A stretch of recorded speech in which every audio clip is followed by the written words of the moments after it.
almost didn't make it.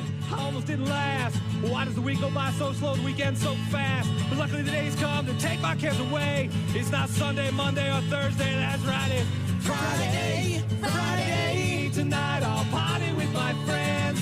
Friday, Friday. Today I know the weekend. So I'll get out of bed and be to work on time. I'll give the state of the company the next 2 days of mine. Do my days over and the final work hours past. I'll go home, have a shot of Cuero to the boss who can kiss my Friday, Friday. Tonight I'll party with my friends. Friday, Friday. Today I know the weekends. Friday, Friday. Yeehaw! It's Friday, bitches, and it's going to get freaking cold outside. I saw that. Single digits, eh? Tomorrow, Sunday? Single digits. We're looking at below zero tonight during the overnight. Not too far, but 4 degrees below zero tonight.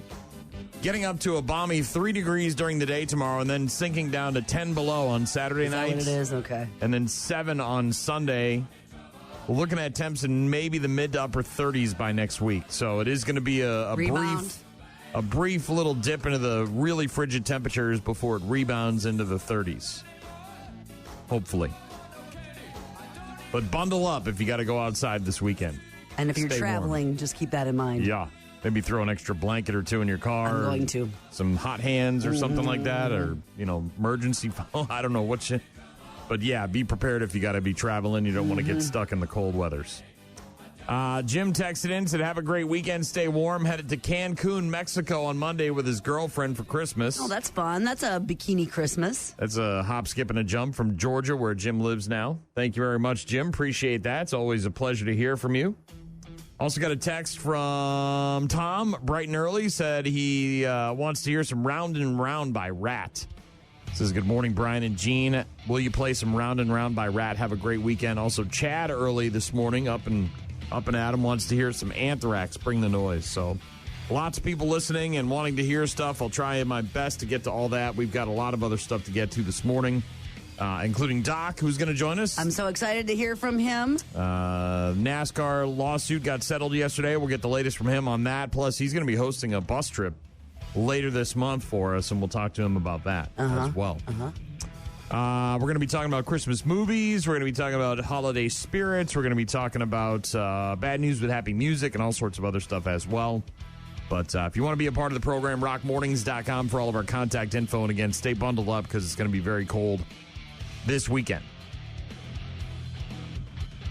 I'm excited. I've got a Christmas kind of vibe wedding tonight. Wedding, yeah. Yeah.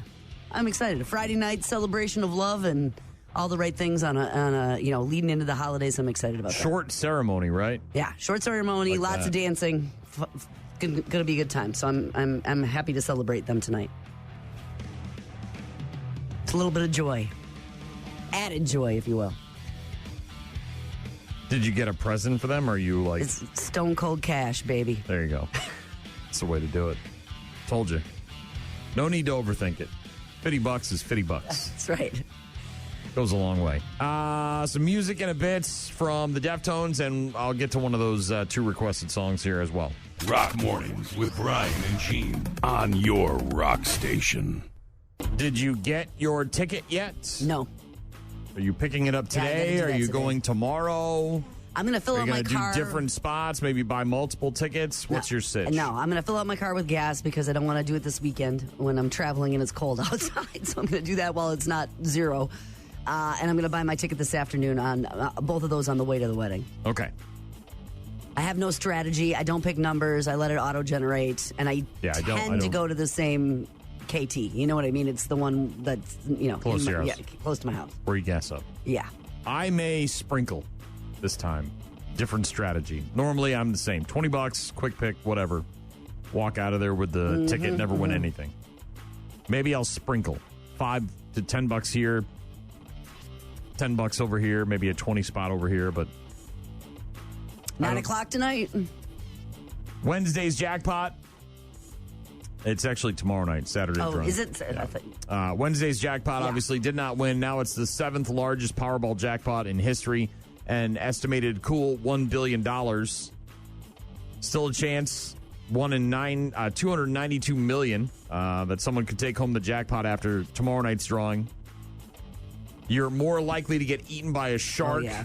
The odds are bad. Or win an Olympic medal than to win the jackpot. Yeah, but here's my theory on that. Yes, your odds are very terrible that anything's going to happen, but when people win, they didn't expect to win. Right. You know what I mean? They have the same they have the feelings that we same do. feelings, the same shark And they eating usually live in thing and whatever. California.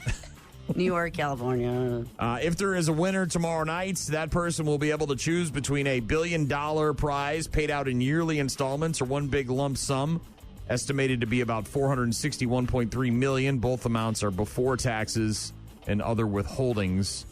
The numbers are drawn on Mondays, Wednesdays, and Saturdays right about 10 p.m. our time. Sales cutoff times drawing vary by 1 to 2 hours depending on where you're at. So get your Powerball tickets and get ready for tomorrow night. A chance at $1 billion right before Christmas. Or no one will win and we'll roll over again. Yeah, it's a Monday.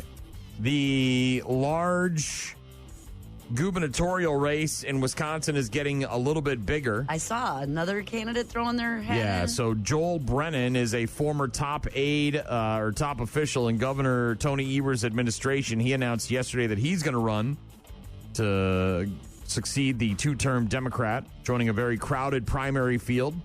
Brennan is the president of the Greater Milwaukee Committee, said that he would be a governor who fights President Donald Trump's chaos and dysfunction and also works across the aisle with Republicans in the state. Says you don't grow up in a family of 11 kids without learning how to fight.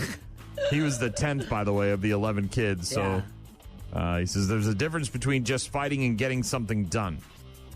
Other Democrats in the race for governor in 2026 include the Lieutenant Governor, Sarah Rodriguez, former Lieutenant Governor Mandela Barnes, State Senator Kelda Roys, State Representative Francesca Hong, Milwaukee County Executive David Crowley, and the former State Economic Development Director Missy Hughes. Republican U.S. Representative Tom Tiffany is the highest profile Republican candidate. He faces a challenge from Washington County Executive Josh Schoeman. I think there's a beer guy, too, isn't there? A guy that works at Miller Park that's trying to get the beer dude. There's a lot of candidates. And then the My Pillow guy is running for governor in Minnesota as well. So there's all sorts of people throwing their hats in to be governor. Did you know Viagra's been around for like 30 years? That doesn't shock me. It feels like there's been comedic jokes about that forever. Yeah, Viagra for almost 3 decades has been a part of the lexicon, increasing blood flow to the penis area, making it easier to get and sustain an erection. Women left out in the cold until now.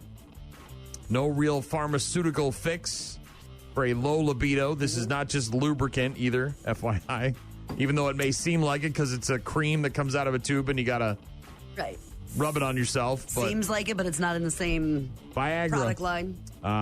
They call it Dare to Play. Dare Bioscience launching Dare to Play, a first-of-its-kind prescription, right? Not just some OTC. Doctor. Cream that is designed to enhance blood flow to female genital tissue. The topical treatment, which contains sildenafil, the same active ingredient in Viagra, is filling a long-overlooked need. Studies show that women experience sexual dysfunction as much as men, and it can be treated with similar drug mechanisms. Research indicating that over 40% of women experience some form of sexual dysfunction, with arousal difficulties a common complaint. Could arise from several issues, hormonal changes from pregnancy, menopause, stress, medication use, diabetes, depression, past sexual abuse, obviously all sorts of different reasons for that. Dare to Play targeting the physical symptoms by helping blood vessels in the vulva and the clitoris area relax and open, increasing genital blood flow and improving lubrication and swelling responses. So, again, this is not something you can just buy over the counter. You need to have a doctor's conversation about this. This Dare to Play is a prescription, but I'm sure those Hers and Hims websites are going to have some sort of generic form of this at some point. Because I know Hims has got some sort of Right. I don't know if it's a Non-prescription. form of this, because this is obviously in clinical Well, trials yeah. and all of those things. So But Viagra for women is what they're calling it, Gene. So talk to your doctor if that's something you're interested in. the bioscience company that made Dare to Play found that arousal, desire, and orgasms improved with Dare to Play, and there were no side effects compared to a placebo cream. It was even tested in oral sex situations. So. Oh, I guess it's not across the country yet. It's just specific states: Connecticut, Florida, Indiana, Missouri, New Hampshire, New Jersey, Oregon, Pennsylvania, Rhode Island, and Utah. Prescriptions will be able to be filled in all 50 states by early this next year. But Viagra for women making its way into the pharmacy. Had a couple of text messages. Jim going to Cancun with his girlfriend for Christmas. Chad wanted to hear some Bring the Noise by Anthrax and Public Enemy. Tom wanted to hear some Rats, Round and Round. We'll do that after the Deftones. Rock Mornings with Brian and Gene. Find them online at rockmornings.com. Today's show is sponsored by Eggnog. It's delicious, bad for you, and only available 1 month every year. It's the McRib of beverages. Oof. Got some in our fridge right now. Mm-hmm. Us too. Wife wasn't feeling very well earlier this week. Stayed home from work a couple of days, and on one of those days, she got up and went to the grocery store and bought a bunch of comfort food. Tomato soup, some soft chocolate chip cookies. There was also some like a banana pineapple OJ mix, some Sprite, and then there was also a big thing of eggnog. Yeah. Maggie in Prairie du Chien said yes, more rat, less poppy, or none. I hear you collecting big chicken. Thank you, Maggie. Appreciate it. Stay warm down there in PDC. Mm-hmm. Good luck getting across the river. Big explosion coming up on Thursday. Yeah, they're blowing up the that bridge. bridge. Blowing up that bridge. Well, not the one in Prairie du Chien, but the one up the road a little bit in Lansing. Football last night, Week 15 kicked off. A 43-yard attempt to try to win the game and shoot a dagger into the Buccaneers' hopes. And the kick is just inside the left upright. And there's a little celebrating going on in Charlotte, North Carolina right now. Kirk Cousins throwing 3 touchdown passes to Kyle Pitts Sr. Zane Gonzalez, as you heard there, kicking a 43-yard field goal as time expired to complete the Falcons' rally for a 29-28 win over the Tampa Bay Buccaneers. You like that? You like that? Kirk Cousins amped up. Facing a 3rd and 28 on the Falcons' final drive, Kirk Cousins completing passes of 14 yards to Pitts, and then a 20-yard pass completion on 4th and 14 to David Sills to set up Gonzalez for the game-winning field goal. Hell of a finish there for the Falcons and Buccaneers last night. Week 15 continues on Sunday. The Bears host the Browns at noon. The Bears. The Packers, of course, are at the Broncos at 3:25. Go, Pack, go! And then the Vikings are in Dallas taking on the Cowboys on Sunday Night Football. The Bucks, who have been an absolute disaster recently and playing without Giannis last night, somehow beat the Celtics 116 to 101. That deer dove comes back to Milwaukee once again, and it feels good. 116 to 101, the final.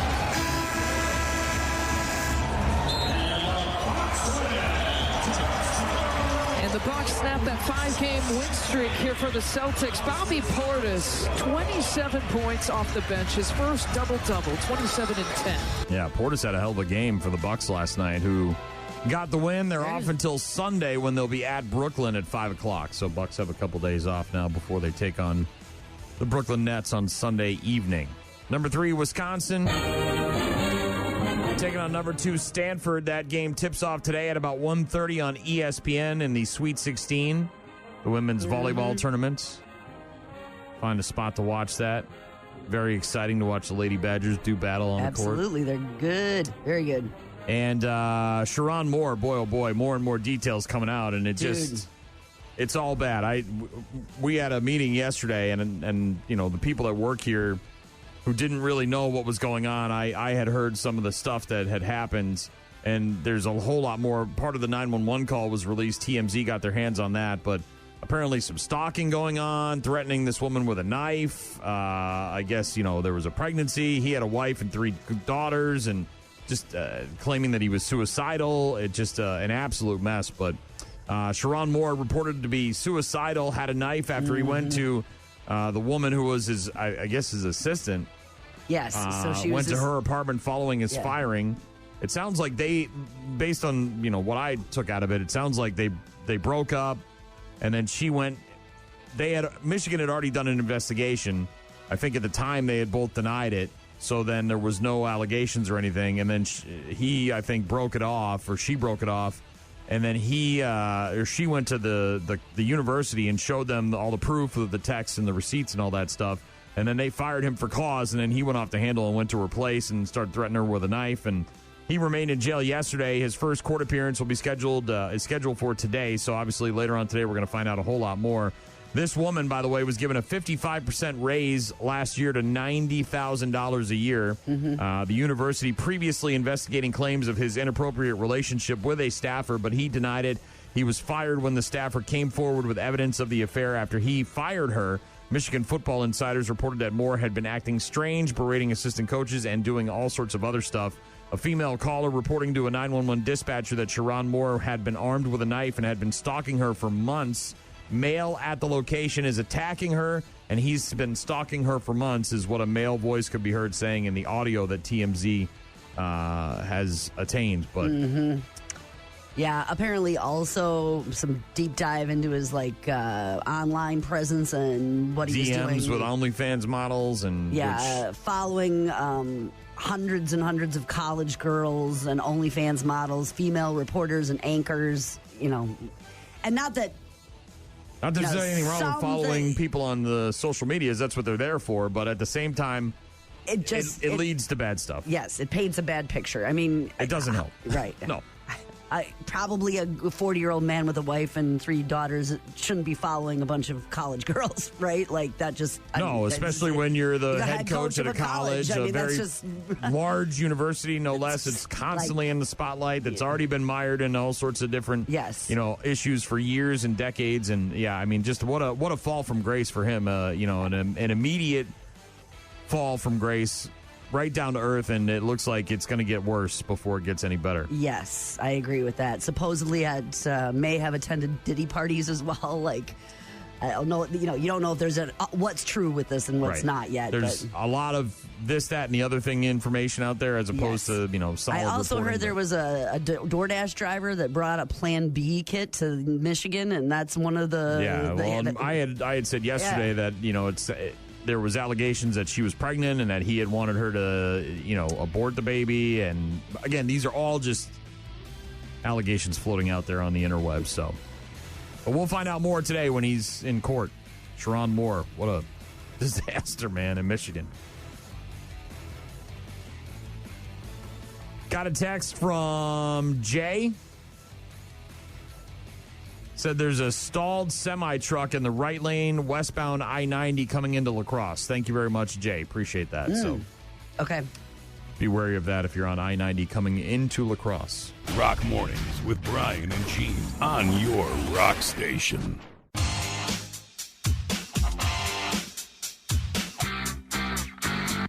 Oh, you know who you are. You've been doing your daily action, putting lots of overtime. You need some time off satisfaction. Just think how tough it's been.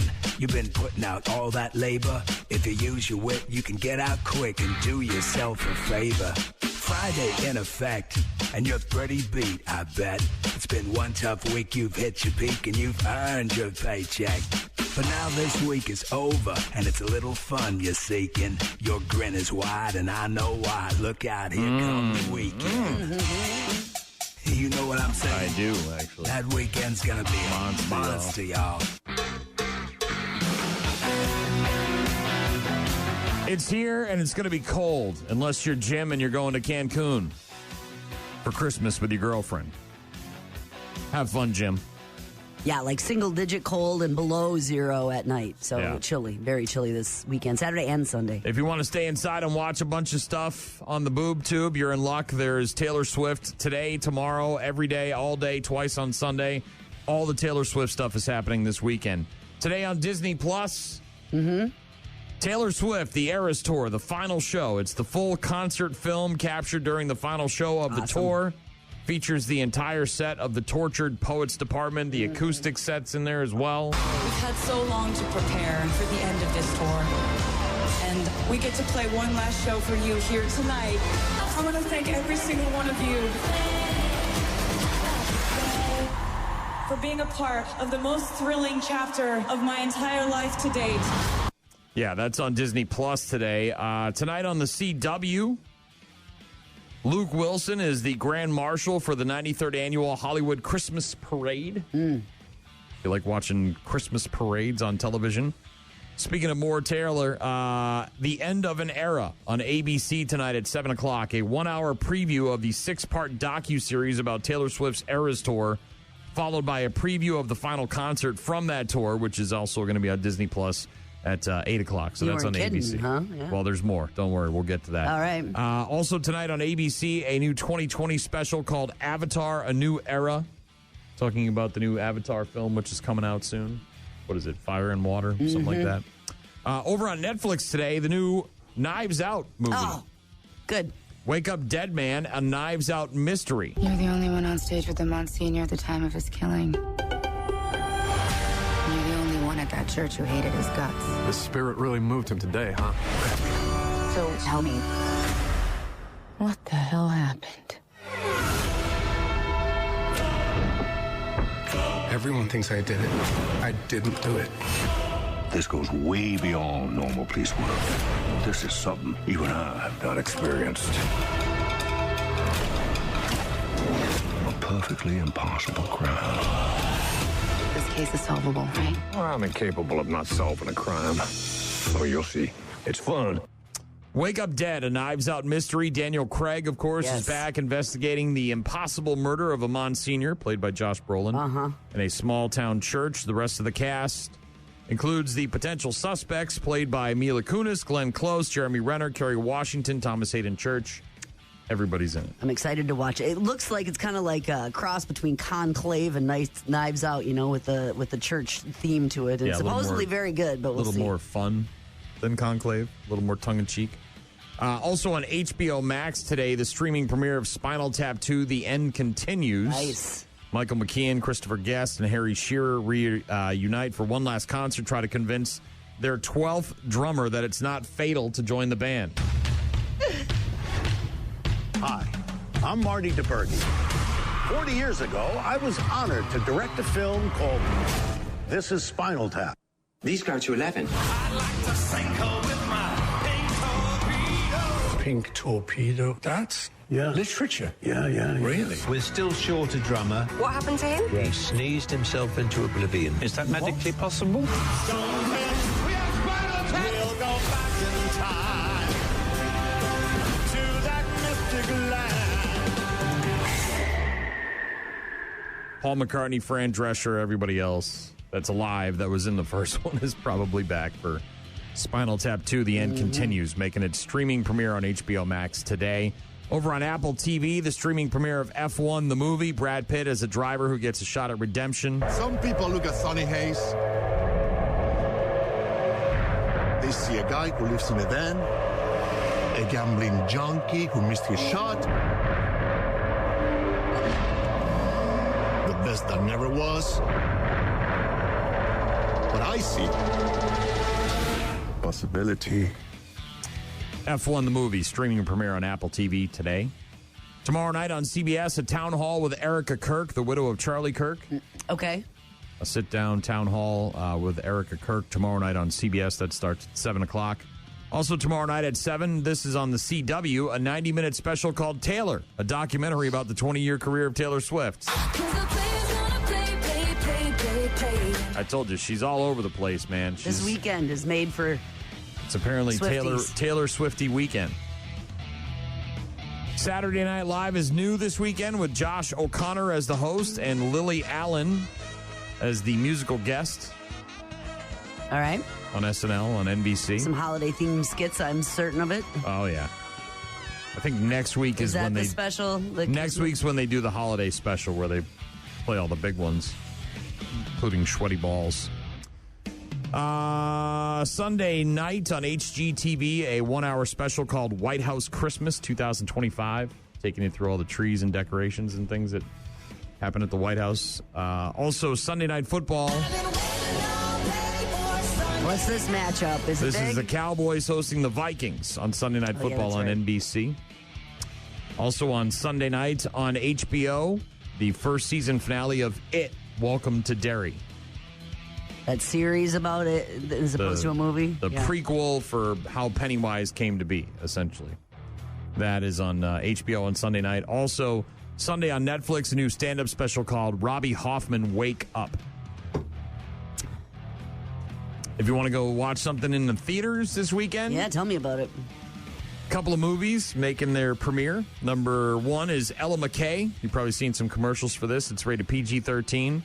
A comedy movie starring British actress Emma Mackey as a young woman trying to juggle her family problems while taking over her mentor's job as a governor once he accepts a cabinet position in Washington. Woody Harrelson is her father. Jamie Lee Curtis plays her aunt. Albert Brooks is her political mentor. I'm resigning immediately. You're governor. Congratulations. You really couldn't have gotten this any other way. Well, that bring it all to a boil. Any last minute advice? Don't take Ambien more than 3 nights in a row. Lord help me, I think I can do it. I can make people's lives better. Are you thinking about your mom? Yeah. Me too. Who's that woman? Stop thinking the worst all the time. You're not always right. Your mother was a lovely woman, but thank the Lord you have your father to lean on. Thank you for stopping by and possibly meaning well. Ella McKay, rated PG-13 in theaters this weekend. The second remake of the 1984 slasher movie Silent Night, Deadly Night is in theaters this weekend, rated R. Same premise. A kid witnesses his parents being murdered by a guy in a Santa suit, and then he grows up and puts on the suit himself and goes on a killing spree. How many people have you killed? A lot. Do you have to dress like Santa? It helps me slip from Billy into something else. Punish. Silent Night, Deadly Night, rated R. In theaters this weekend.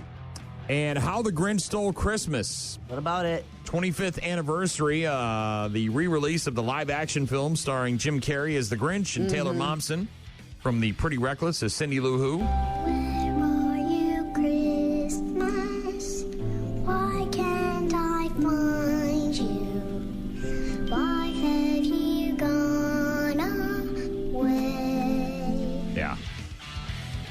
Back in theaters for the 25th anniversary. Fun. That'd be my choice, I think, if I was going to the theater this weekend. Well, and we talked about this, I think, last week, all of the films that are going to make their re-debut, if you will, making their ways back in the theaters. Speaking of Where Are You Christmas, just got a text from Cordell.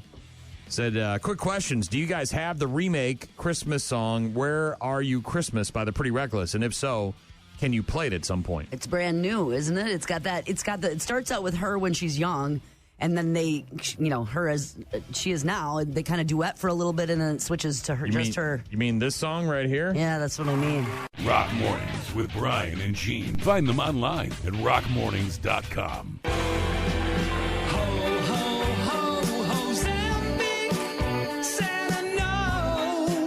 It's Santa Claus. I know. I don't sound or look the same since losing 217 pounds thanks to Ozempic. Ozempic is a once-weekly injection to help lower your blood sugar, especially for those on a steady diet of gumdrops, candy canes, and sugar cookies. Before Ozempic, I felt like a fa-la-la-la-la-la-la-la loser.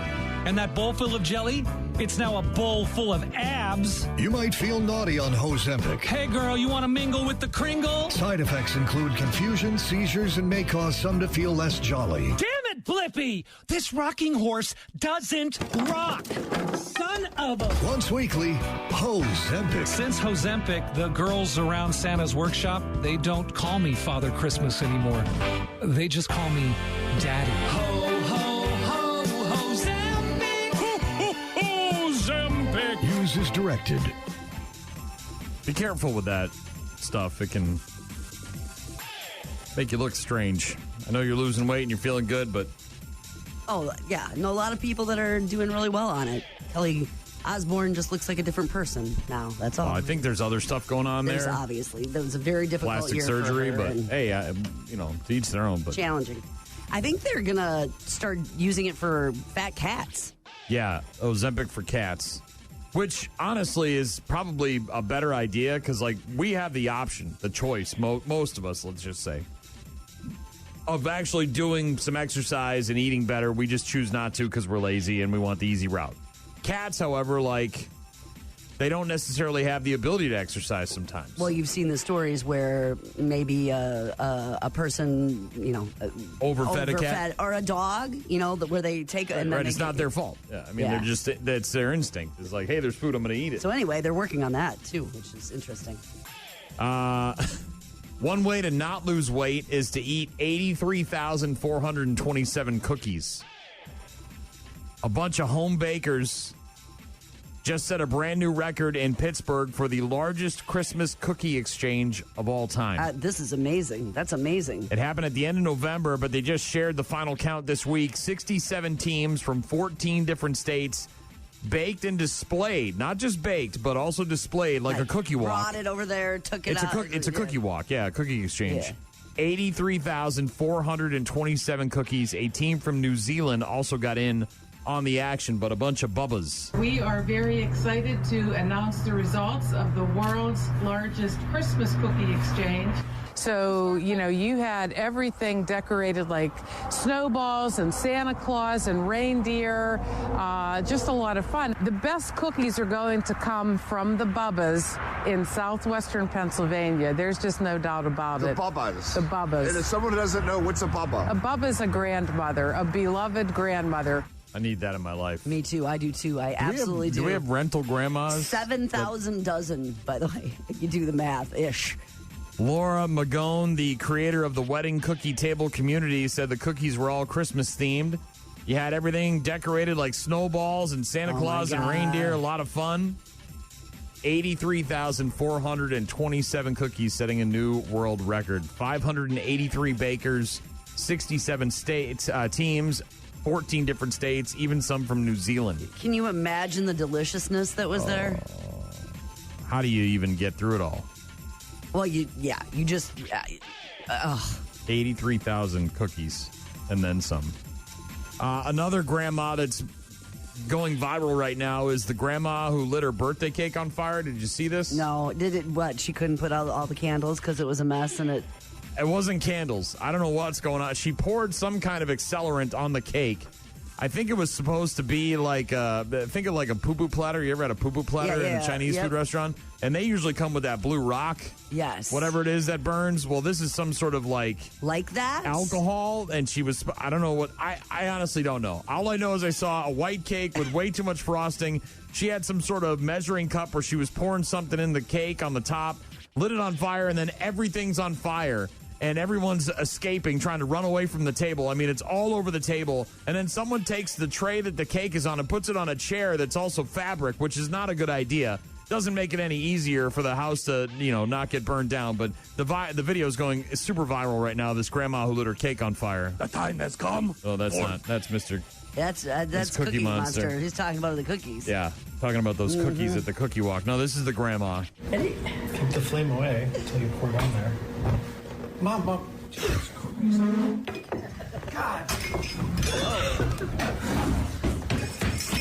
Oh. Dad.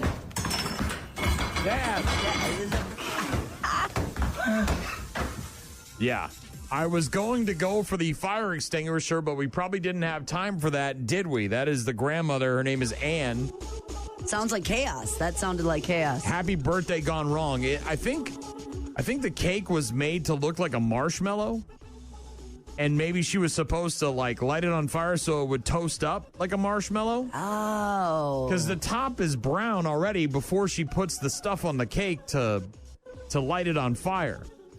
This was in November. Christina Hyde posting a video on TikTok showing the mayhem during a Thanksgiving/birthday celebration in Kansas City, Missouri, when her grandmother, Ann, set the cake on fire. Ann says, "Shall we sing happy birthday first?" at the start of the video, preparing to celebrate the birthday of her son, David, the guy seated right beside her. Yeah, I told you. She starts singing at the beginning of the video, then realizes she forgot something. She says, "I guess we got to light this thing first, essentially. It's more dramatic, right? We'll start singing as you light it," said Trey, the grandson, off camera. She says, "Ready." And then again, she's pouring some kind of thing out of it looks like a measuring cup. It's a liqueur over the cake, but before emptying the cup and setting the cup. And then the son grabs her hand as the thing's on fire and puts it on the table. The table catches fire. They're trying to blow it out with their mouths. Then he tries to flip it's not even a real table. It's like a plastic tablecloth. It's not even like a fabric one that would douse the flames. It just makes it, and then as you see, the plastic starts melting off it. The cake is on a fabric chair, still burning. Oh, man. A full glass full of liqueur onto this cake, lighting it on fire, and then the cup catches fire, and everything's on fire. It looks like her hand, so he's concerned for her. If you haven't seen the video, it's hilarious. Grandmother back in November, right around Thanksgiving, trying to light this cake on fire. So she does light it on fire. She certainly does. Happy birthday gone wrong is right.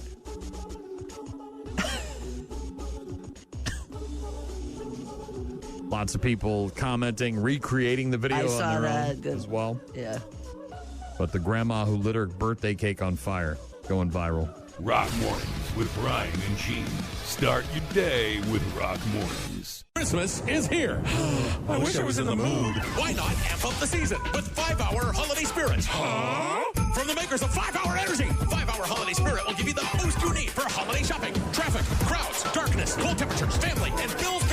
Whoa, I don't even care. I'm pumped! How do you think Santa gets everywhere on Christmas Eve? I'm Santa, and I approve this message. Come on, it's go time. Move! Amp up your holidays with 5-Hour Holiday Spirit. Available wherever Ampy stuff is sold. Warning, use of 5-Hour Holiday Spirit may cause death. I need to get some of that for one of our coworkers who's been kind of grinchy lately. Oh, my gosh, so grinchy. What's his deal? He's got 2 days off this week. Why is he grinchy? I don't know. Something going on with the kids? I have no idea. He's just very curmudgeon-y. Curmudgeon-y? Very Scrooge-ish? Kind of. He needs a cookie. Maybe a cookie walk or something. There's one tomorrow, the big one. I saw Mary that. Mother of the Church. Good luck getting in there. 7:30 in the morning. That's my jam. Be out there like Best Buy on Black Friday, baby. Sitting in my chair waiting to get in. Hell yeah. Fill my pan full of your delicious cookies. $8 a pound. Just throw it in the garbage bag and don't make eye contact. We don't need to talk about this exchange. There was a clothing. There probably are a lot of these, but where you can fit everything you can fit in the bag. Yeah, it was buck a pound is what they called it, and it was just outside of Boston. And you would go down there, and they would give you they'd give you a big black trash bag when you got there, and then you throw it in there, whatever you wanted, jeans, and it was like the bin store. Nothing was on hang. There was some hangers, but nothing was organized. Right? They would just get stuff and they put it on a hanger and they throw it out there. They weren't trying to be like Goodwill where they had the shirts and sizes and colors and everything was nice and organized. No, it was just sort of mayhem. And you would go in there and just if you saw something and it fit and you thought you'd like it, you'd throw it in there and $1 a pound. There's a place in Madison. It's the bins only. It's clothes and stuff like that. And my girlfriend is in love with it. I went once. It's not for me to be digging through like big tubs of stuff waiting to find that. That's another thing I haven't done is the bin store. So there's one at the Valley View Mall in La Crosse, and we were at JCPenney on Black Friday at about 7:30, 8 o'clock in the morning, buying a comforter and something else, and the mall hadn't technically opened yet, but it's open because mall walkers and stuff. Yeah.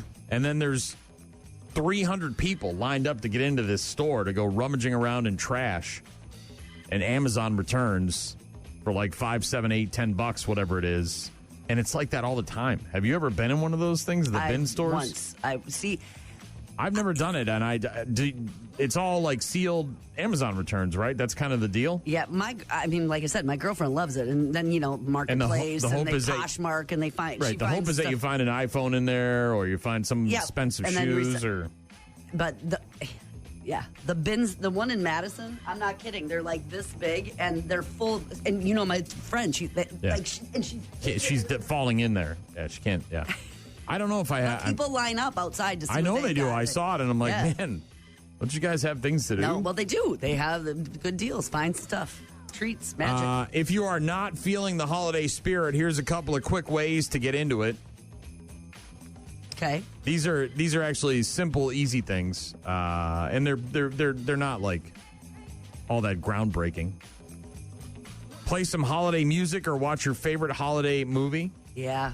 So if you are do like that. our friend the Grinch, who maybe doesn't like the Taylor Momsen song, play a Christmas tune that you do like. Listen to some music while you're, making dinner. And if you're not a fan of Miracle on 34th Street or whatever, Watch then Elf. watch Elf. Or maybe watch Die Hard or whatever. Plan one small holiday event. Doesn't have to be a big party with a bunch of people coming over.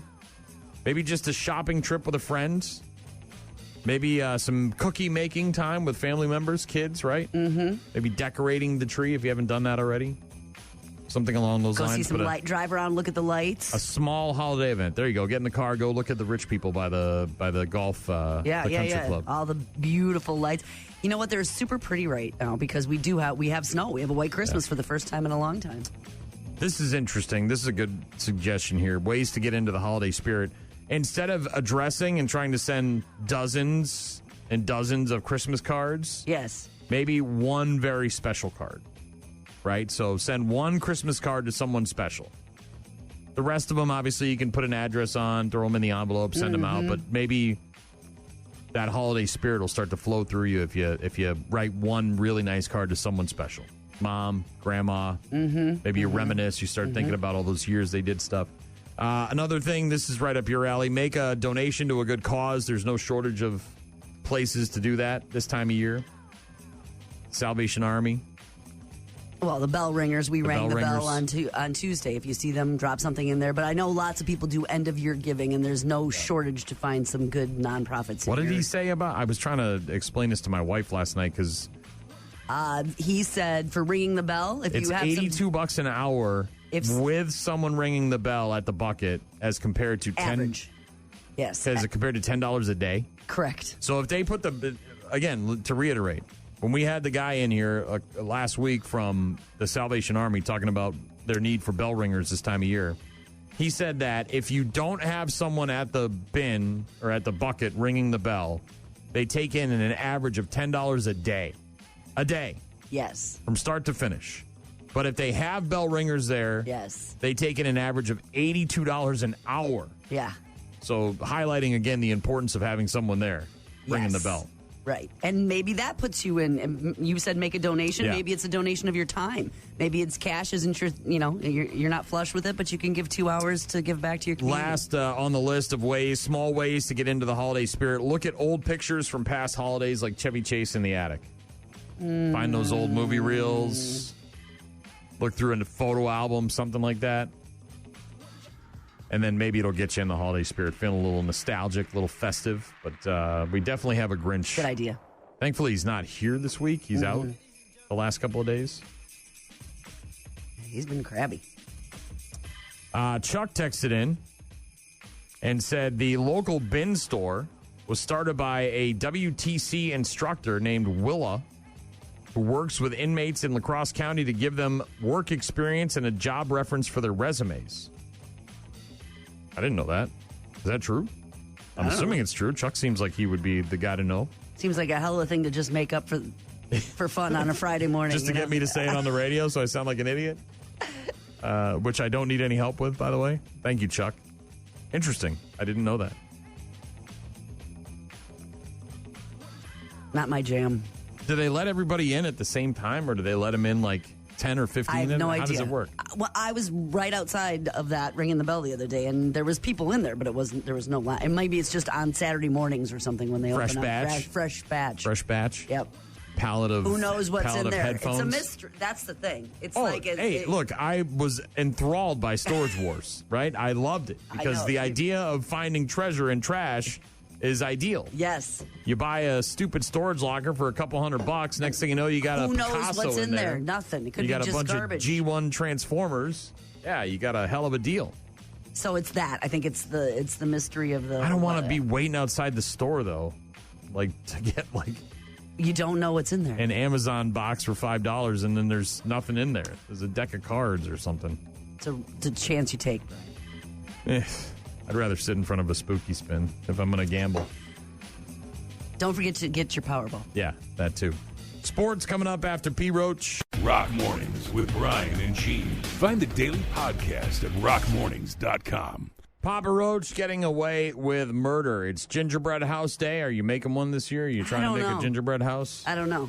You got a kit, or do you do it a la carte? Well, we used to do it by hand when we had like a mold, like where it was the sidewalls. Would hold things up until it solidified? Well, no, you baked the gingerbread in the mold. So there was pieces that were the roof and the sides. So you'd make the gingerbread, bake it in the mold, then you would decorate it. If I'm going to make one, it's going to definitely be a kit. Okay. Gingerbread House Day. All right. National Ambrosia Day.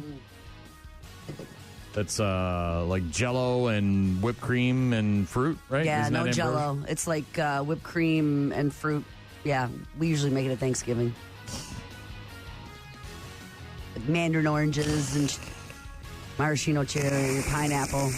Yeah. Little marshmallows, the little fruity marshmallows. Mm-mm. No? I would never choose to eat ambrosia. You'd have to force feed me. I like it better than fluff. Oh, give me a good peanut butter fluff sandwich. I'm there, dude. Like I wouldn't eat one as deli that's flavored. Oh, like that I don't want either. Yeah. I don't want any of that stuff. I'm a grown up. I want to eat grown up foods. Like cookies, cereal, mac and cheese. It's also National Poinsettia Day. Poinsettia?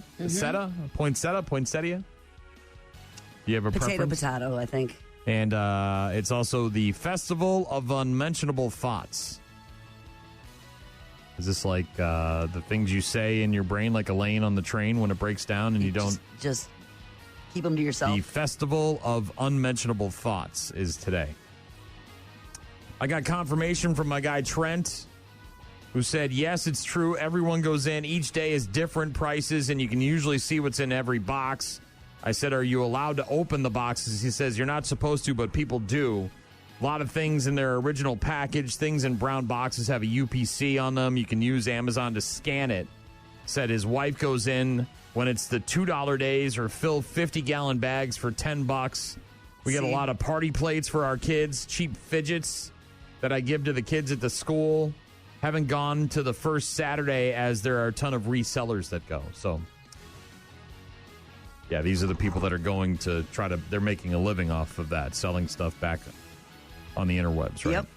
As opposed to just trying to find some paper plates. I can see if you're a teacher, you got classroom, you can probably get lots of cheap stuff. I guess. I don't know. I've got a million other things I'd rather do with my time than go to a bin store. Week 15 in the NFL kicking off last night with the Falcons and Kirk Cousins. A comeback win over the Tampa Bay Buccaneers, 29-28 win. Week 15 continues on Sunday. The Bears will be hosting the Browns at noon. Packers are in Denver taking on the Broncos. That's a late start, 3:25. Lions are also a late start. They're in L.A. taking on the Rams at 3:25. And the Vikings are super late. They're a Sunday night football game in Dallas against the Cowboys. Bucks over the Celtics last night, 116-101. There you go. Bucks are off till Finally. Sunday when they're at Brooklyn at 5. And the Badger women's volleyball team taking on number 2 Stanford today. That game tips off at about 1:30 on ESPN. Sweet 16. Washington Commanders quarterback Jaden Daniels not going to play on Sunday against the Giants. Knocked out of the loss to the Vikings last weekend after landing hard on his left elbow, which he had dislocated back in Week 9.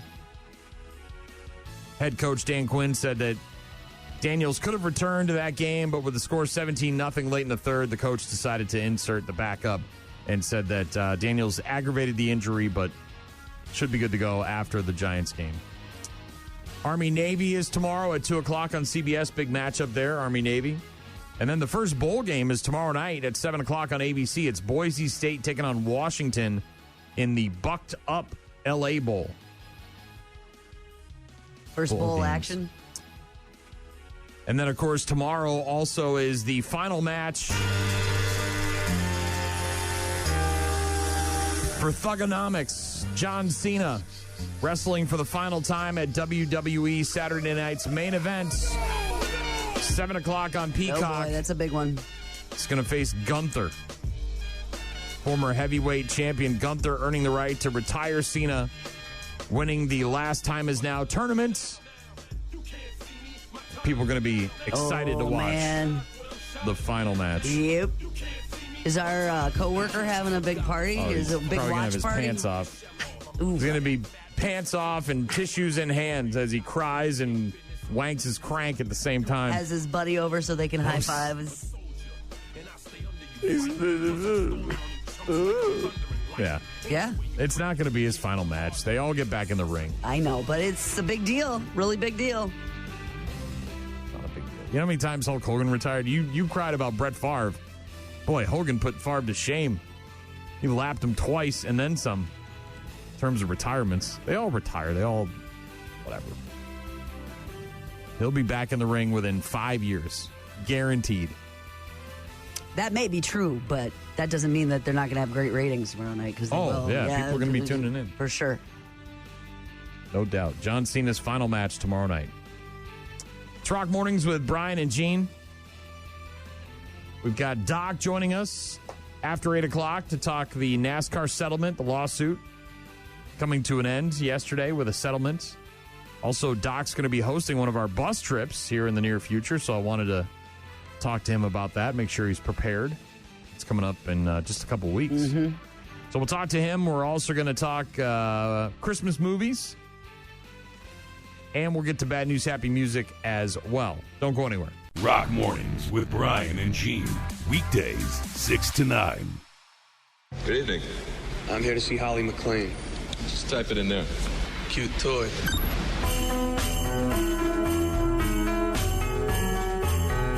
12 terrorists at Nakatomi Plaza. Been doing this for 11 years. 10 square blocks. Mayday, Mayday, Channel 9. 8 Lincoln 30 to dispatch. The 7 members of the new Provo Front. 6 armed with automatic weapons. 5 imprisoned leaders of Liberté de Quebec. $4 million. 3 down, 4 to go. Code 2 at Nakatomi Plaza. He's killed 1 terrorist for sure. He claims he's capped off 2 others. Merry Christmas and a Happy New Year. Christmas. It's Christmas Eve. It's Christmas Eve. Have a very Merry Christmas. Merry Christmas. Yippee-ki-yay, mother. Christmas.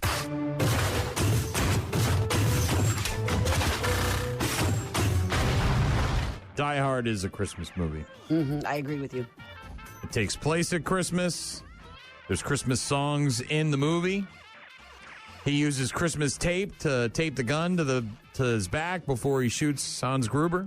I think more for me it is They're having a Christmas party at Nakatomi Plaza. You watch it at would it be the same vibe and feel for you if you watched it in I can June? watch it any day of the year. It doesn't matter to me. It's an awesome film. I know it's an awesome film. But I don't watch it to get in the mood when it comes to the holidays. But it is a Christmas movie. But that doesn't mean that it's only good at Christmas. Look, there's some no-brainers, obviously. Elf. The Santa Claus movies. I mean, do the list. Yeah. I probably wouldn't watch it in June. I'd be like, nah, it's a Christmas movie. But Die Hard is great year-round. If you want a kick-ass action movie, it just is set at Christmas, and it's got Christmas undertones, so therefore it is a Christmas movie. Here are some other films that people debate about. Whether they're a Christmas movie or not. Whether they're a Christmas movie or not. All right.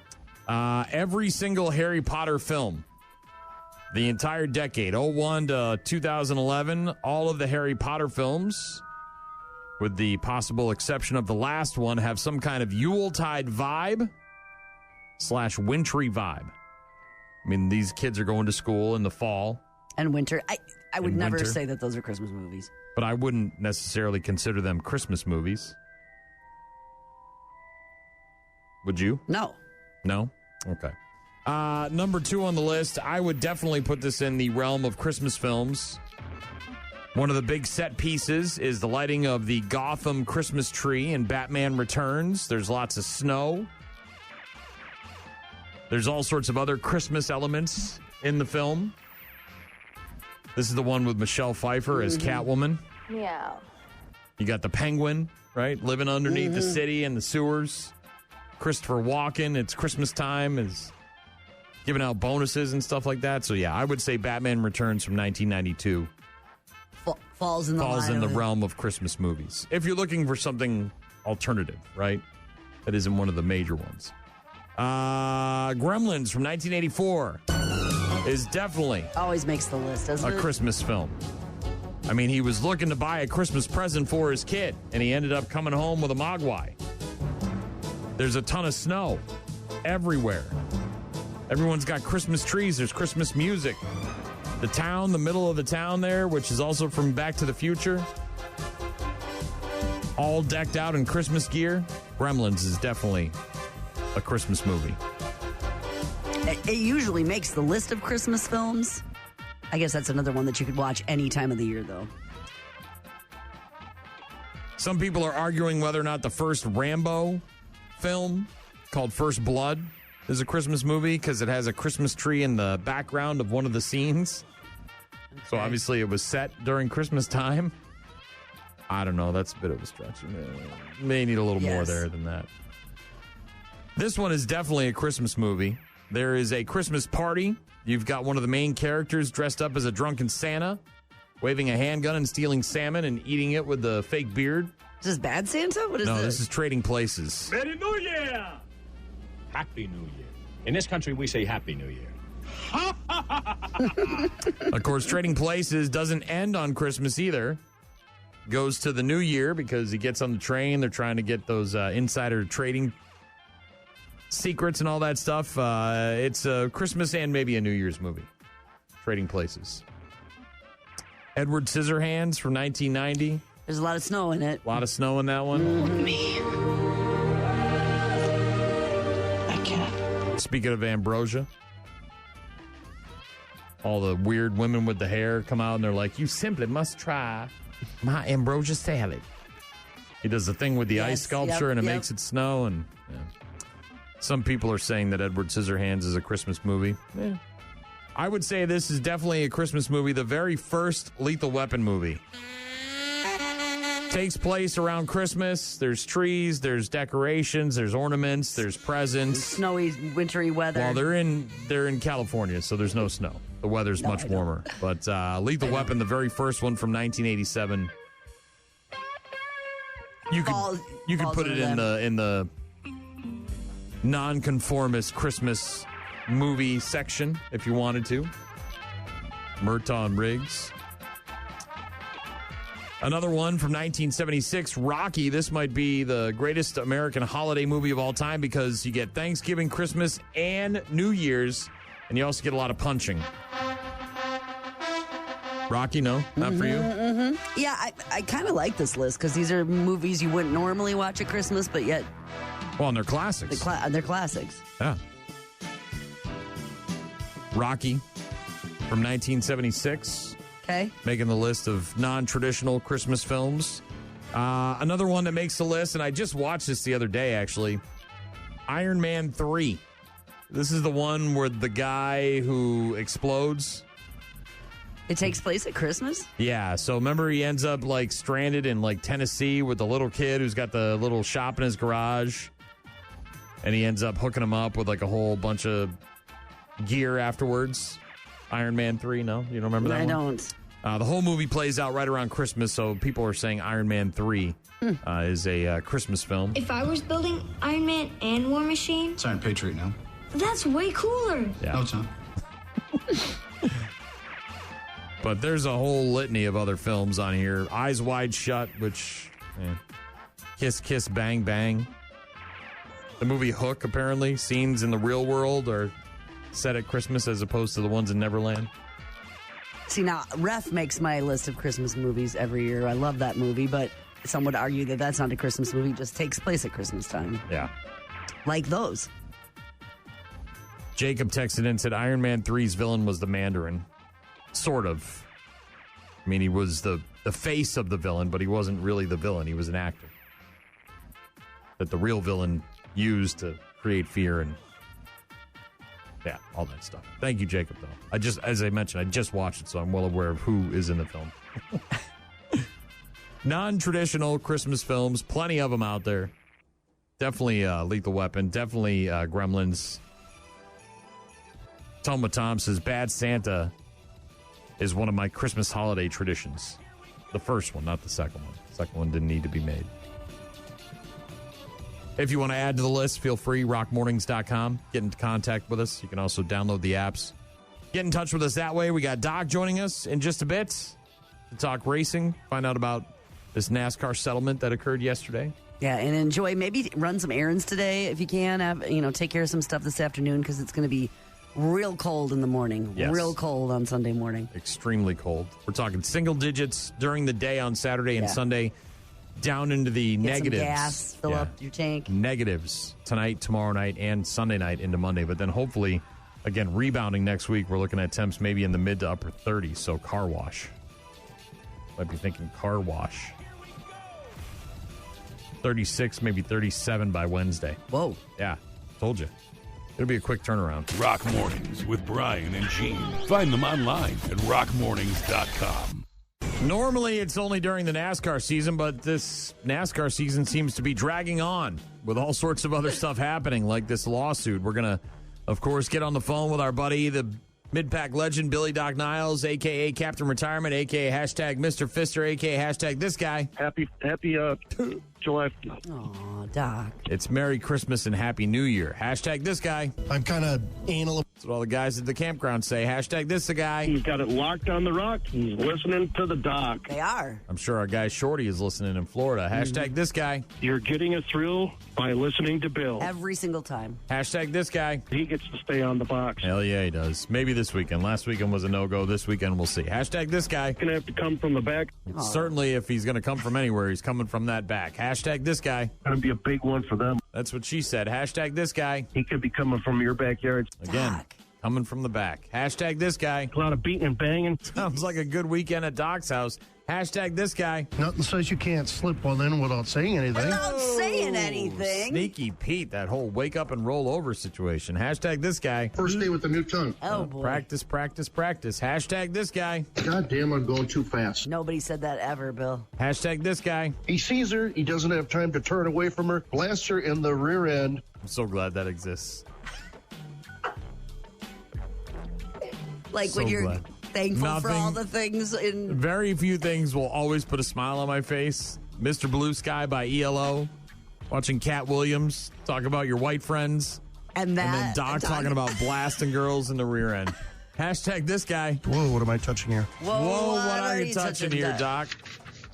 Hand warmers. Yeah. It's freaking cold out here. It's going to get colder. We're looking at high temps in the single digits during the day, tomorrow and Sunday, into the negatives during the overnight. So, again, stay bundled up. Doc, I wanted to get you on the phone because NASCAR lawsuit, we talked about it, I think, a week or two ago. Now it has come to a settlement. It came to a settlement, no terms released. What's the latest? What do we know about this whole thing? All right, so from what I'm able to put together, after court adjourned on Wednesday, both parties started talking together, and they found room and got together and started hammering out a deal, and then they broke for the night. Then they went to court in the morning and said, "Look, we're working on something." So they basically put the court in recess yesterday morning and worked out a deal. And then about 9:10 our time yesterday morning, so 10:10 in Charlotte, they walked up to the judge and said, we have an agreement. And so, the judge, said the court is adjourned. We're released. A couple of jurors were doing a dance in the box because they didn't have to sit there anymore. And so what we know so far at, 2311 and Front Row Motorsports both got their charters got all 6 of their charters restored, so they are whole now. They also had an agreement where something they've been trying to get is called permanent charters. So they get a say in the process And, of course, NASCAR doesn't like the word permanent charters. They treat that like Vince McMahon treats a professional wrestler. Oh. So, yeah, exactly. So they're calling them evergreen charters. It's of course, it's subject to a mutual agreement. The other 13 teams have to sign off on this. But after what 2311 and Ferndale Motorsports just went through, pretty sure they're gonna sign off on it. Now, financial terms and other terms haven't been disclosed. There's a lot of the speculation. It would not shock me if they were compensated for the charter money they 2311 and Front Row lost in the 2025 season. They're looking for better terms on the charter agreement. They're looking for more of a piece of the pie when it comes to new monies coming in, at least a third of it. That's something they were trying to work for. They were also looking for a say when it comes to rule changes and the parts. I don't know if they got any of that. Hopefully, some of that stuff will leak out as the days come through and they get this all hammered out and everybody signs on. But people were thinking if the trial had gone all the way to the end and the jury had to determine, they were pretty much figured NASCAR utilized anti-competitive acts to retain their monopoly, and it could have been awarded. They could have awarded a big settlement to 2311 and Front Row in the neighborhood of $300 million, and the judge could have tripled that.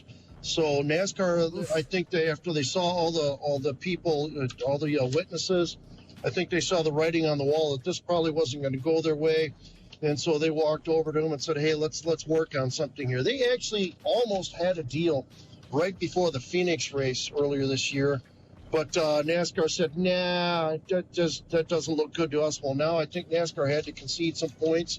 If you listen to Michael Jordan, both sides conceded some of their points, what they were going for, and in the end, everybody's happy, and they believe this is going to be mutually beneficial, not only to NASCAR and the teams, but also to the fans. So we'll see what happens here as information leaks out on that. We talked to you a few weeks ago about the Chevrolet and NASCAR getting together, come up with a different design for Chevrolet because, the Camaro, they don't sell it in the showroom anymore. And, of course, to run a car in NASCAR, it has to be a showroom car. Well, Chevrolet doesn't have a showroom car right now, so NASCAR and Chevrolet put their heads together, and what they did is they made improvements on the existing car that they have right now. So you'll see some slight differences to it, but basically it's going to be the same car that they've been running for the last 5-6 years. Rick Ware Racing announced this week they're going to be switching from Fords to Chevrolets in 2026. What a shock now that they're making them better. They also are forming a tech support, getting tech support from Richard Childress Racing. And I know a lot of you have heard about Ty Majeski and the Snowball Derby last week. So what had happened here with a restart with 10 laps to go, they have a line where they can accelerate, or they call fire off. Well, they come around for the first time, and Majeski fired off a good 2 car lengths before the line. He admits that. Everybody's seen it.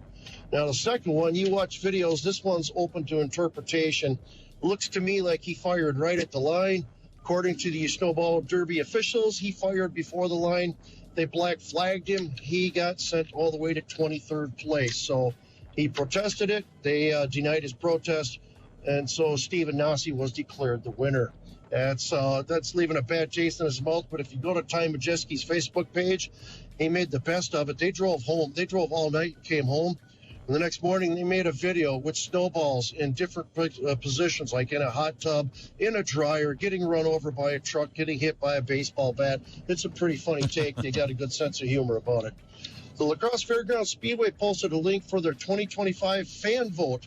Fans can follow the link and vote for Best Appearing Car, Most Popular Driver, and Special Recognitions Awards, which will be handed out this year's banquet on January 24th. Links to the ballot can be found on the Speedway's website or their Facebook page. Voting closes on Monday, December 22nd at noon. Now, I don't know if I'm going to be on next week, but just want to wish everybody a very Merry Christmas and a Happy New Year, and remind everyone around the country, especially those of you listening in sunny states, take your family out and support a great local short track. Doc's Race Report is brought to you by our friends at County Materials on Empire Street, Holman. That is this week's Race Report. Are you going to a Packer game, Doc? Yeah, I heard you're hosting a bus. So here's the story. our bowling team is sponsored by the Onalaska American Legion. So we got done bowling last Friday, go over to support the sponsor. And what a shock. Most of the radio peeps are there, Big Daddy Know-It-All, Puck and Elsa, Corey Moran. I never met her before. Got to meet her, Jen O, all those. So I'm sitting there talking with Big Daddy, and he says, we occasionally have spots open to host brewer buses. Would you and Mrs. Doc be interested? Well, yeah, what the heck? And yesterday I get a text message, well, our chaperone bailed for the Ravens game. Do you want to go? And so I talked to Mrs. Doc, who swore she'd never go to a cold weather game again, but she's willing to try it. So she is doing hey, it. You gotta love a lady who's willing to try something more than once. Yep. The last time we went to a cold weather game was, I think it was like 96, the year that they ran to the Super Bowl. They played the Bears in December, and she swore that day she'd never go to a cold weather game again. Well, here it is 30 years later. We're going to do it again. So I'm looking forward to it. I've been on brewer buses. I've been on those bar tour buses with you, Brian, but never on a Packer bus. So this is going to be a first for me. Well, the game is, it's been set. It was in kind of limbo for a little while, but it's on the 27th, which is Saturday after Christmas, and it's a 7 o'clock kickoff, Doc. So you guys aren't going to get back till sometime Monday. Sunday, right? Yeah, but it's gonna be a late start, and that means you're not gonna get home till very, very late. So take that into account. It's gonna get even colder, of course, because it's gonna be at night. Yeah, but you can sleep on the way home. Somebody else is driving. I see a lot of adult hot chocolate in my future. Yeah. And if you need some help with tip boards or any sort of gambling on the bus, you want to do any of that, then let me know. I can send something your way, okay?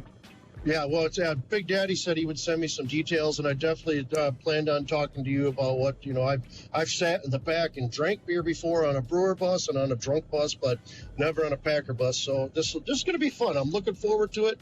Mrs. Doc and I are already planning a shopping trip to load up on some warm clothes, and we're gonna do the damn thing. I think there's some seats on that bus left if they want to go with you. If you go to wiscotrips.com, you can see the only seats available, by the way, are the ones that are the bus ride with the tailgate party at the Resch Center, which has food and beverages. There's no ticket to the game. You can get that on your own. But you can get that on your own if you want to go in, or you can just stay outside and watch it at the Stadium View or something else. Yeah. Stay on the bus and listen to it.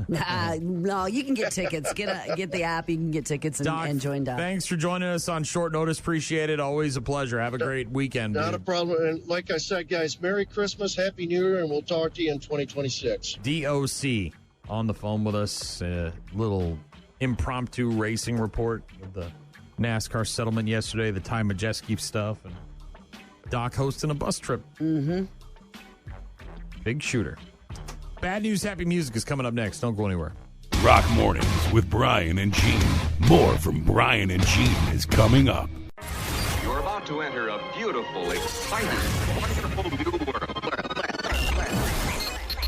A cockroach living in your nostril. Now that's just nasty. Add in some haven't pooped for 30 days. Poop is raining from the ceilings. Poop.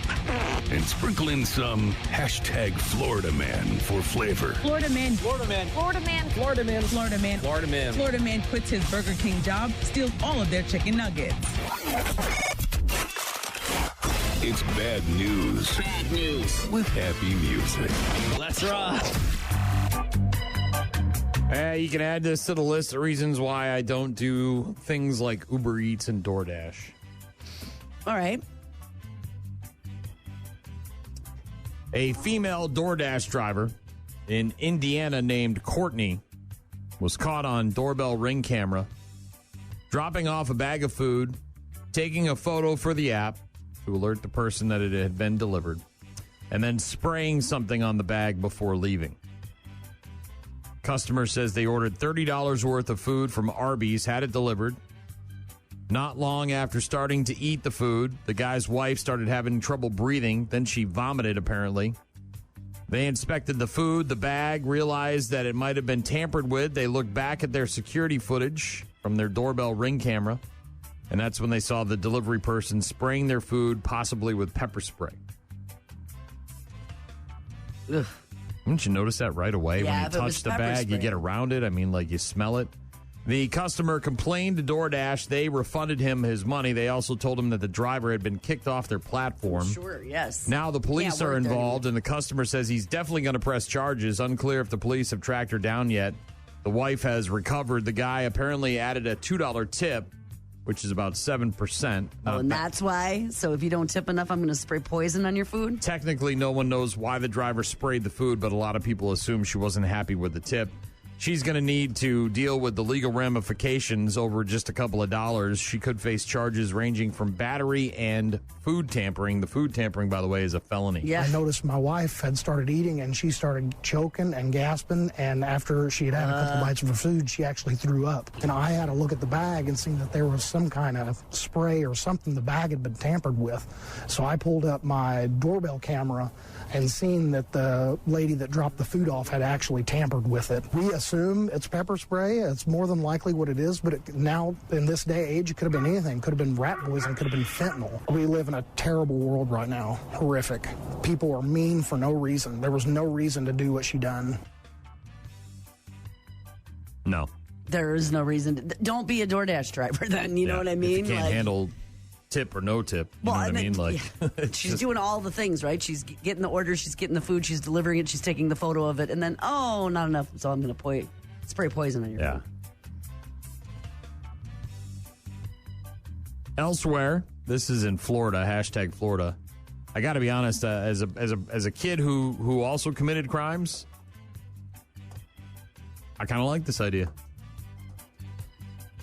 Is it mischievous? Oh, it's criminal, not mischievous. It's illegal. All right. Hit me. A group of people in Florida just got arrested for a scheme where they would give children counterfeit money, have them go to the store to buy something, and then bring back the change with real money. So they were using kids as their ploy to pass this kid's not going to get in trouble. 8-year-old kid goes in there, here's a $20 bill, go buy yourself a 3 Musketeer bar and bring me the change. Or whatever you like, whatever you eat. Kit so Kat. the kids weren't related to the counterfeiters? There's no... String of purchases made with counterfeit money in Polk County, Florida have been linked to 3 adults accused of giving the kids fake cash to buy items at various businesses. During an interview, a child told investigators that Staten and Staten Langley, the two people, had given the kids $20 bills, instructed them to go to the stores to buy something, then bring the change back to them. Two suspects charged with scheme to defraud, uttering forged bills, conspiracy to commit fraud, and contributing to the delinquency of a minor. And the third person was charged with scheme to defraud and uttering forged bills, which is an interesting... Gene Armand of Tampa identified as the suspect and was arrested.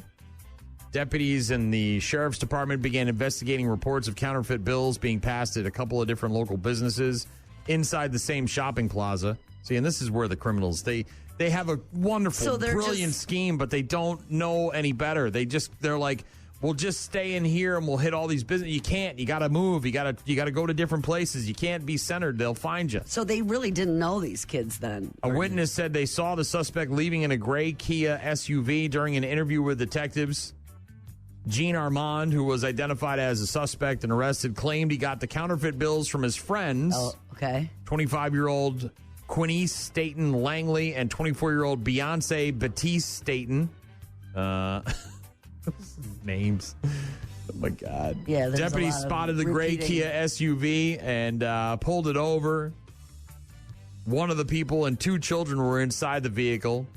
Deputies say that one of the kids had a counterfeit $20 bill and a receipt from a Taco Bell earlier in the day.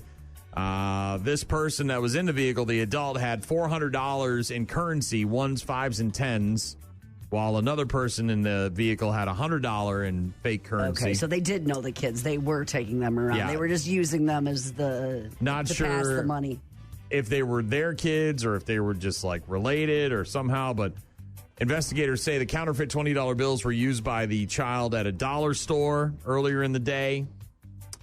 Somebody else used it at a Taco Bell. Then there was a Pizza Hut involved. But again, great plan, poorly executed. You got to go to different, you got to get out of the same plaza. You can't be in the same, they're going to know. These businesses all have cameras. They'll figure it out. You might get them right away off the top, but they're going to find you. You know, if all these kids are leaving the gray Kia SUV that's parked in the middle of the parking lot and going to different businesses and dropping off fake money and bringing it back right to the it's all going to get captured on camera, dude. Like, they're going to know. Show me the money. Yes. Doesn't say how old the kids were. I wonder if the kids knew the money was fake. I doubt it. Yeah, so they're like, maybe they did. I don't know. Taco Bell, I get some pizza. Yeah, get go some get treats. yourself a chalupa and bring me the change. That's a really long game, too. You know what I mean? Like, you're getting $17 back at a time for these $20 bills. Yeah, but which is smart because you keep it small. Yeah. You don't want to send them in there with a Hondo. They're going to find that, right? $20 bill, they don't usually check those. Mm-hmm.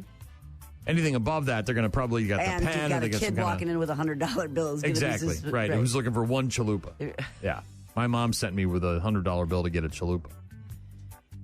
But it's a lengthy way to build up real money. Equity. Yeah. A suspected drug dealer arrested after an elementary school student brought crack cocaine to school. Cocaine's a hell of a drug. Like for show and tell? This is in Louisiana. A man arrested after a student brought crack cocaine to an elementary school. Princeton Germain Island is this guy's name. Was arrested and charged with several drug-related offenses, 2 counts of child cruelty. School staff notified a resource officer after a student turned in a bottle containing suspected crack cocaine. Deputies learned that 2 kids had the bottle before bringing it to the school office. The deputies interviewed the children who provided information about who owned it. During the investigation, authorities learned of 2 separate residences where additional illegal narcotics may be present.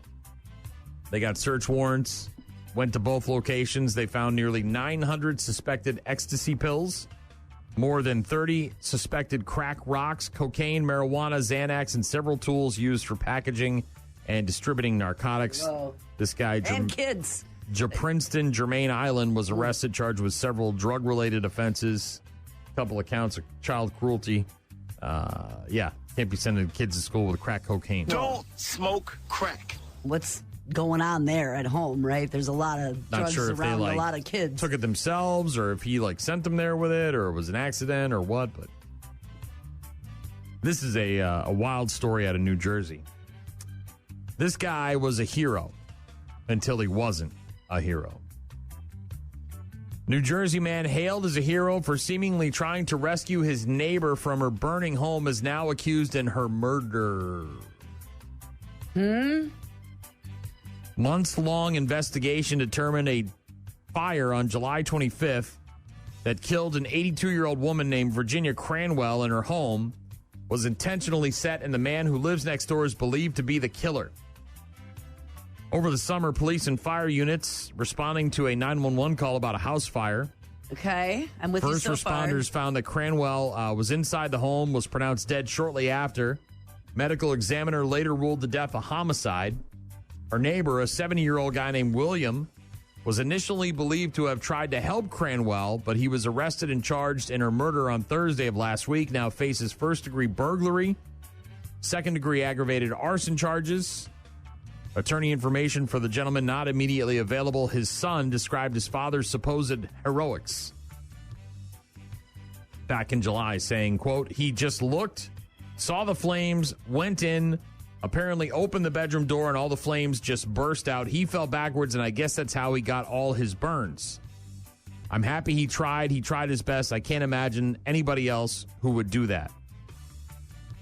The man who went in allegedly to try and rescue this woman was briefly hospitalized with second-degree burns as a result of the fire.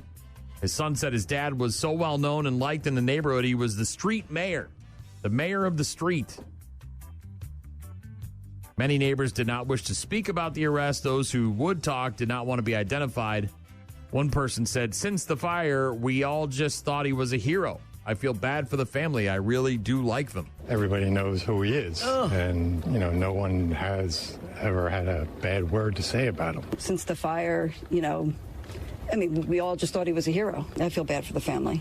I do, because I really like them. It's sad and shocking. I hope shocking. it's not true. Shocking, probably, yeah. Prosecutors have not shared a motive for the alleged killing, but as you heard, he was charged with burglary, so maybe he was in the home trying to steal stuff. She popped out or came home set it and on he fire? Killed her and set her on fire, yeah. And then afterwards told a big, long tale to his son who told everybody about his heroics, which weren't true. Yes. Whoa. Bad news, happy music, last one. This is crazy.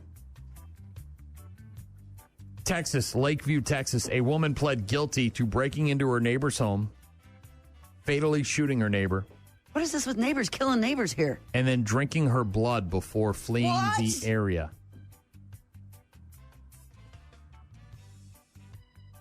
What? We'll let that marinate for a sec. Police were called to a home belonging to a 45-year-old named Angie Melissa Moore back on September 6th of 2022 regarding a person that was attempting to break in through a window. Upon arriving to this woman's home, officers found 54-year-old Cynthia Ming completely naked and covered in blood. So the woman said, I think somebody's trying to break in, and by the time the cops got there, there was... I don't know if the woman called, but they were called to the home belonging to the woman. Okay. When they got there, the neighbor was found completely naked and covered in blood.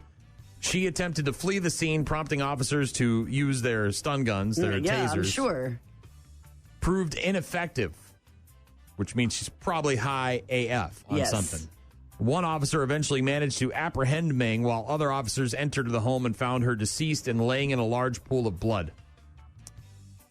Ming told police that after she broke into Moore's home, she took a firearm from the victim's hands and shot her in the head with it.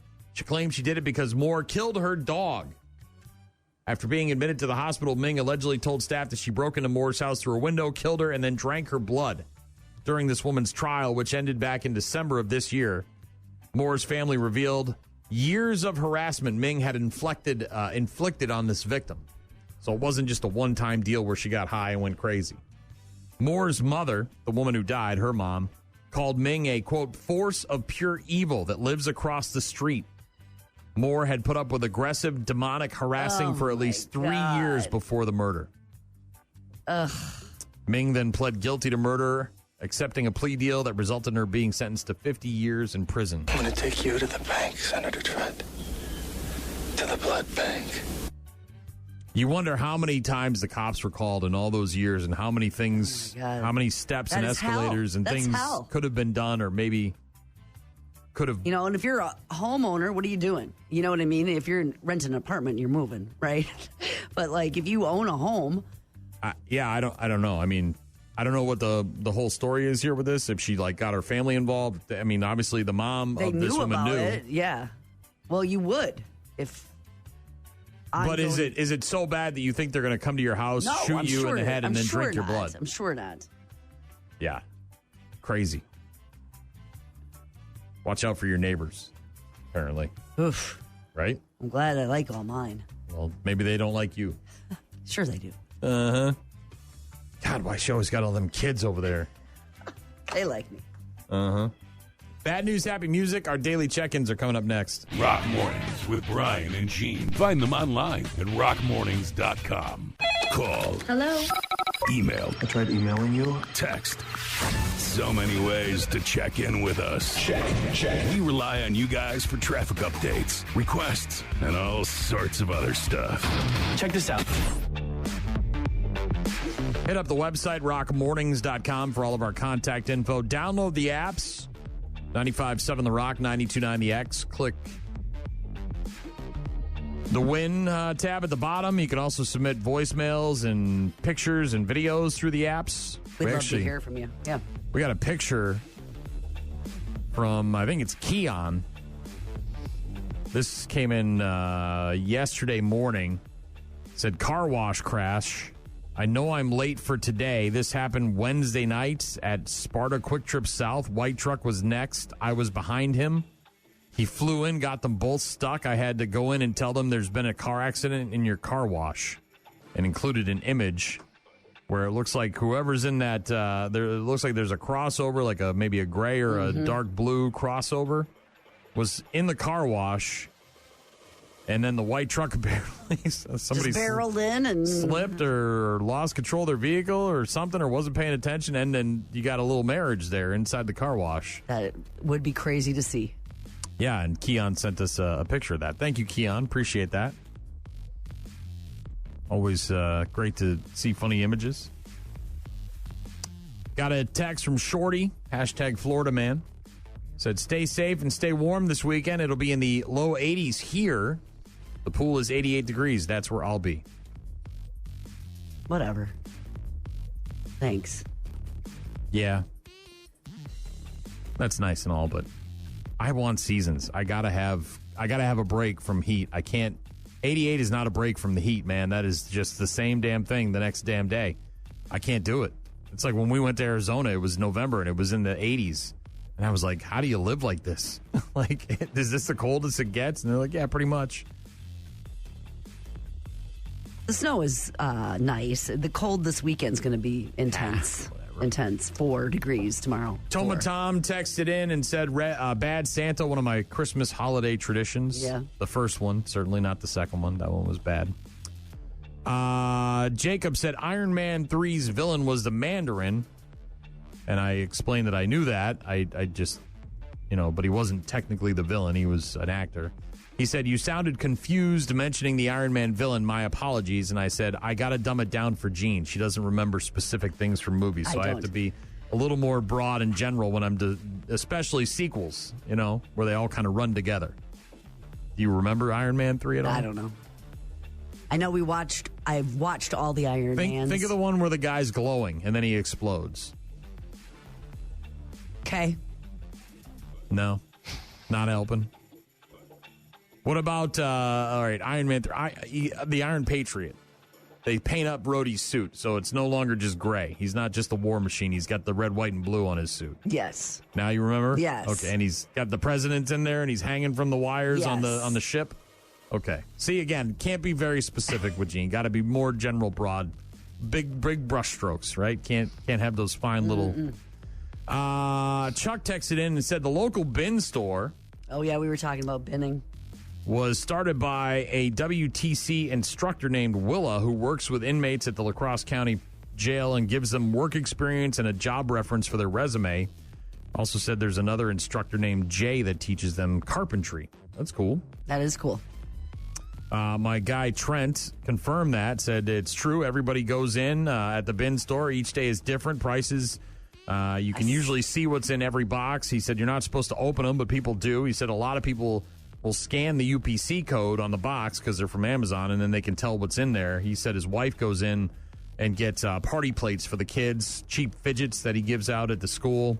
He says they have not gone on the first day, Saturday, as there are a ton of resellers that go. Yeah, like you said, it was line out the door waiting to see what's in the bins today. I said it sounds like a big waste of time, and he said most of the time it is.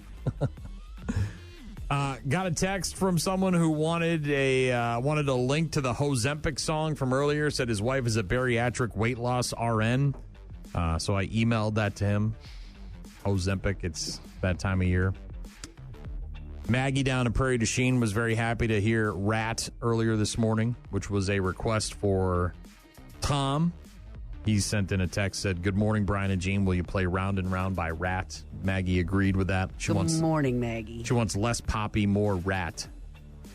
Cordell also said, do you have the remake of the Christmas song, Where Are You Christmas by the Pretty Reckless? Yeah, it's cool. I like it. It starts out with her when she's little and then kind of has this little duet and then takes over with her now as an adult. And we played that for him earlier this morning as well. And also, thanks to Jim, our retired military buddy who lives in Georgia, said he's headed to Cancun on Monday with his girlfriend for Christmas.